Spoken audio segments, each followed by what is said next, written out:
Hey guys, welcome back to World Mechanics. Thank you guys for watching and subscribing to the channel. Today will be super helpful video guys to any of you that have a BMW 6 Series. I'm talking about BMW E63 E64 generation, and you're trying to find where the switch, the sensor that activates and deactivates the radiator fan is located. So stay with us and we will explain that today guys, and we will show you where that sensor is located, that switch that tells if the coolant in the radiator is hot enough for the fan to turn on or it's cold enough for the fan to turn off. So that's what we'll be doing today guys. Before we start, let me introduce you to the channel. Every single car we get at the shop, we try to make at least 200 free repair videos. Why we do that? Because our mission in the shop is to save you as much money as we can. All we need in return, please subscribe to the channel and like the video so we can keep providing that free information.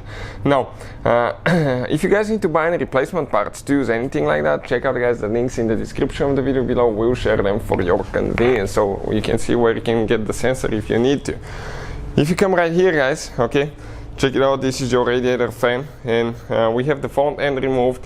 That switch actually guys can be found on BMW 3 Series, 5 Series, 6 Series, Z4 and 1 Series BMW. Most of the times it will be the same location depending on the model and configuration. We have the 6-cylinder N52 engine, but even if you have a different engine, it might be the same location. You don't need to take anything apart. You need to open the hood of your vehicle, and if you look on one of the radiator hoses, you will have that sensor. This sensor is known as the radiator fan switch guys. That sensor is super important because actually it activates and deactivates the radiator fan switch, and if yours is not working, that could be the reason why. Another thing guys, when you remove that thing, you need to drain your cooling system, because if you don't drain the cooling system, you will spill coolant out and you will still get some air in the cooling system. So drain the cooling system, later refill it with approved BMW coolant. I'll put the link where you can get one from and where we usually buy ours from in the description of the video below. And once you do that, you need to bleed the cooling system the correct way.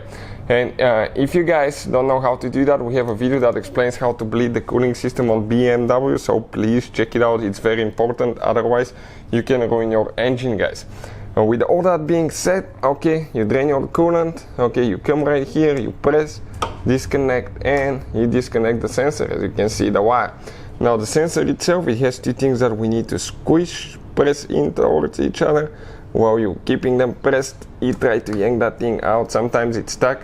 You can see how much effort it takes sometimes to get it out, simply because there is an O-ring that gets stuck, a little bit dried from the coolant. So this is it right here guys. When you're ready to replace it, all we have to do, just get the new one and push it in until it clicks. Make sure you get one with a new O-ring, and practically guys, you can see how simple it is. If you need to buy one, we'll have the link in the description of the video below. Hopefully the video will be helpful. Thank you for watching and see you guys next time.